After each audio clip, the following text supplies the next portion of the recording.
Immediate major जो board वगैरह लगवाने हैं और रंबर स्ट्रिप लगवाने हैं, ये तो हम 2-4 दिन में करवा देंगे। 10 किलोमीटर नहीं है, 20 किलोमीटर टूल के चारों तरफ का पास बनेगा। जितने भी जो भी गांव आते हैं 315 रुपए का।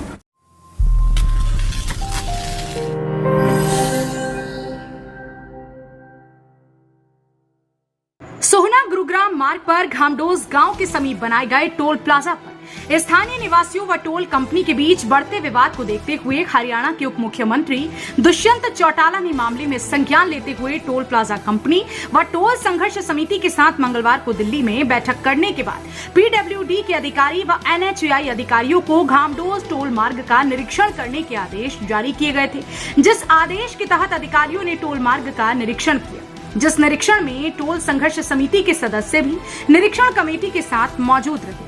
निरीक्षण के दौरान कई खामियां भी पाई गई, जिन खामियों को जल्द ही पूरा करने के लिए कहा गया है।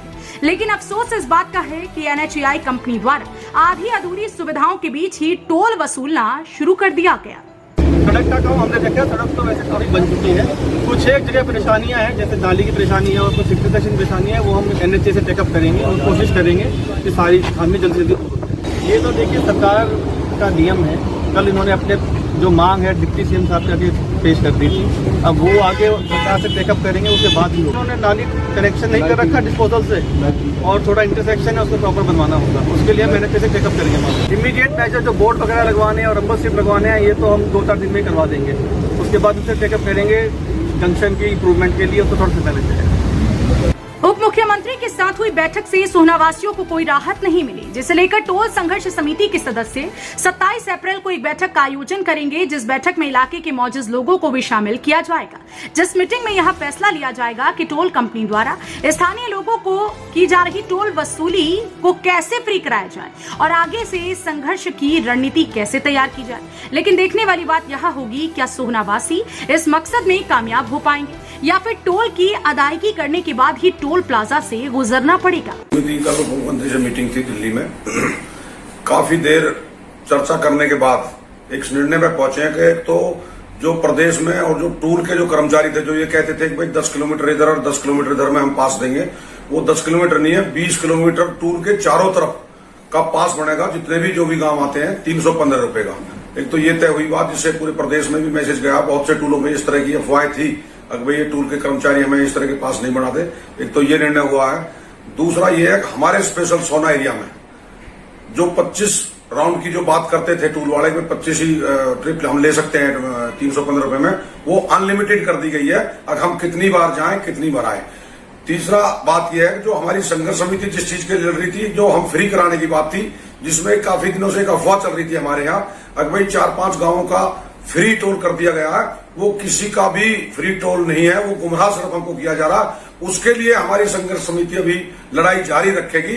हम टोल को फ्री कराने की भी संघर्ष समिति जारी रखेगी, और जो हमारी सर्विस लेन की मांग थी, वो भी लड़ाई हमारी जारी रहेगी। उसके लिए हम अभी जल्दी अपनी कमेटी की मीटिंग बुलाएंगे, और मीटिंग में जैसे भी कमेटी आगे का निर्णय लेगी, उसमें हम टोल संघर्ष समिति अपने इलाके के लिए पूरी ताकत लगा करके इस मुद्दे को जारी रखेंगे। हालांकि उप मुख्यमंत्री के साथ हुई टोल संघर्ष समिति की बैठक के बाद सोहनावासियों को थोड़ा रिलीफ जरूर मिला है, क्योंकि जो टोल का दायरा पहले 10 किलोमीटर का था, जिस दायरे के तहत आने वाले लोगों का मासिक पास 315 रुपए का बनाया जा रहा था, अब उस दायरे को बढ़ाकर 20 किलोमीटर का कर दिया गया है। जबकि पहले बनाए जाने वाले मासिक पास से स्थानीय लोग अपने वाहन को लेकर टोल टैक्स से 25 बार ही गुजर सकते थे, लेकिन अब उसे अनलिमिटेड कर दिया गया है। कितनी भी बार टोल प्लाजा से निकल सकते हैं। हालांकि इससे पहले टोल प्लाजा पर 4 गांव, जिनमें भूंडसी, घामडोस, महेंद्रवाड़ा और अलीपुर के लोग शामिल हैं, जिनसे टोल टैक्स नहीं लिया जा रहा था।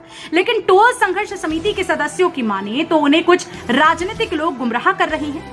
एनएचएआई द्वारा जारी की गई गाइडलाइन में ऐसा कोई प्रावधान नहीं है कि जिसमें टोल को फ्री किया जा सके। आज डिप्टी सीएम साहब ने 3 आदमियों की जुम्मेवारी लगाई थी, जिसमें एनएचएआई के अधिकारी थे और पीडब्ल्यूडी के एससी साहब थे। उन्होंने मौके पे आके ये चीज देखनी थी कि भाई रोड कितना चालू हुआ है, कितना चालू नहीं हुआ, जिसकी हम मांग कर रहे थे। लेकिन एनएचएआई वालों ने रात में जो टूल से पहले और धोनेला तक का जो रोड बंद किया हुआ था, रात में वो भी चालू कर दिया। सर्विस लाइनों की हमने हालत दिखाई, जिस तरह से सर्विस लाइन में लोगों में अफरा तफरी मची हुई है, दोनों तरफ से ट्रैफिक आता जाता है, उससे अंदेशा रहता है एक्सीडेंट के बहुत सारे खतरा हो रहे हैं, कई एक्सीडेंट हो भी चुके हैं, वो चीज बताई। और जो लोग सर्विस रोड को यूज करेंगे, उसकी हम मांग कर रहे हैं कि भाई इन चीजों को सारी चीजों को हमने एससी साहब को दिखाया। और अपने सोना में भी जहां एक्सीडेंट का दमदमा मोड़ पर जो खतरा बना हुआ है, जहां के रोड खत्म होता है, स्पीड से गाड़ी आती है, हमने उसका मुद्दा भी रखा। यहाँ भी कोई बैरिकेटिंग या कोई ब्रेकर लगा के ट्रैफिक को स्लो किया जाए जिससे कोई एक्सीडेंट ना हो। इन बातों पर चर्चा हुई। अब जो है हमने जितना भी जो 2-3 दिन में 4 दिन में जो प्रकरण हुआ है, इसके बारे में हम अगली 27 तारीख को एक मीटिंग करेंगे संघर्ष समिति की, जिसमें संघर्ष समिति के साथ ही भी कुछ मौजूद लोग भी शहर से भी और देहात से बुलाएंगे और उसमें अगला जो भी निर्णय होगा, अगला कदम होगा, वो 27 तारीख को आप लोगों को बता दिया जाएगा। गौरतलब है कि सोमवार को स्थानीय लोगों ने टोल संघर्ष समिति के तत्वाधान में टोल प्लाजा पर धरना प्रदर्शन कर टोल को हटाने के लिए रोड जाम भी किया था, जिसके बाद प्रदेश के उप मुख्यमंत्री दुष्यंत चौटाला ने स्थानीय लोगों द्वारा किए जा रहे संघर्ष को लेकर मामले में हस्तक्षेप करते हुए टोल संघर्ष समिति के सदस्यों से फोन पर बात करके समस्या का समाधान करने के लिए टोल अधिकारी व टोल संघर्ष समिति के सदस्यों के साथ बैठक कर हल निकालने का आश्वासन दिया था।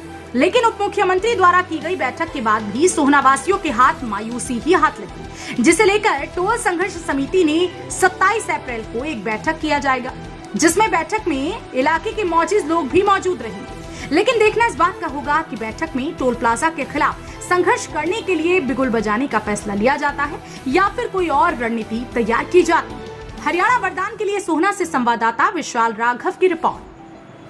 देश व प्रदेश की खबरों को सबसे पहले देखने के लिए हरियाणा वरदान चैनल को सब्सक्राइब करें, लाइक करें व शेयर करें।